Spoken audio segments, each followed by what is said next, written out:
എനിക്ക് ഈ റൈറ്റിലേക്ക് കാൽവേദന മാത്രം 2 years ആയിട്ടുണ്ടായിരുന്നു. അപ്പം കാൽവേദന വന്നപ്പോൾ എൻ്റെ മോനുണ്ട് വീട്ടിൽ, അവർ ഇതിനെടുത്ത് അവർ ഓയിൽ മസാജ് ചെയ്ത് ശരിയാകും. അങ്ങനെ 2 years ആയിട്ട് അവർക്ക് പഠിക്കാൻ വേണ്ടി ഇത് ജർമ്മനി പോയി. അതിൽ തൊട്ട് ഫ്രീക്വൻ്റ് ആയിട്ട് വരുമ്പോൾ എവിടെ ഹോസ്പിറ്റലിൽ പോയിട്ടില്ല. ജസ്റ്റ് വീട്ടിൽ മാത്രമേ എല്ലാം ചെയ്തിട്ട് സബ്സൈഡ് ചെയ്യുന്നുണ്ട്. മോള് പറഞ്ഞതുകൊണ്ടാണ് വന്നത്. ഇതുവരെ പോയിട്ടില്ല ഹോസ്പിറ്റലായിട്ട്. ഇംഗ്ലീഷ് മെഡിസിൻ ആണെങ്കിൽ സൈഡ് എഫക്ട്സ് എല്ലാം വരും. അതുകൊണ്ട് ആയുർവേദം അങ്ങനെ വരത്തില്ല എന്ന് വിചാരിച്ചിട്ടാണ് ഇവിടെ വന്നതാണ്. This is the first time 21 days ഇവിടെ തന്നെ ഫസ്റ്റ് ടൈം വന്നിട്ട് ട്രീറ്റ്മെൻറ്റ് എടുക്കുന്നുണ്ട്. എല്ലാം നല്ലപോലെ എല്ലാം പറയും, ലൈഫ് സ്റ്റൈൽ പറയും, അത് പറയും, എല്ലാം ക്ലിയർ ആയിട്ട് പറയും.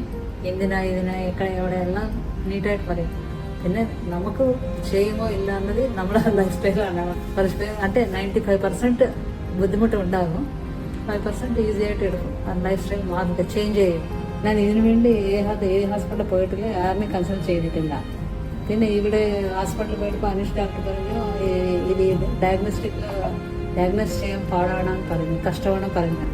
അതുകൊണ്ട് കൂടി ഡോക്ടർ നല്ല ഗൈഡൻസ് കൊടുക്കും. നല്ല ഡോക്ടറാണ്, ഗുഡ് ഡോക്ടറാണ്. ഈ ട്രീറ്റ്മെൻറ്റ് എല്ലാം നല്ലപോലെ ഉണ്ട്. എല്ലാവർക്കും പറയാം, ആരെങ്കിലും ഉണ്ടെങ്കിൽ സജസ്റ്റ് ചെയ്യാം.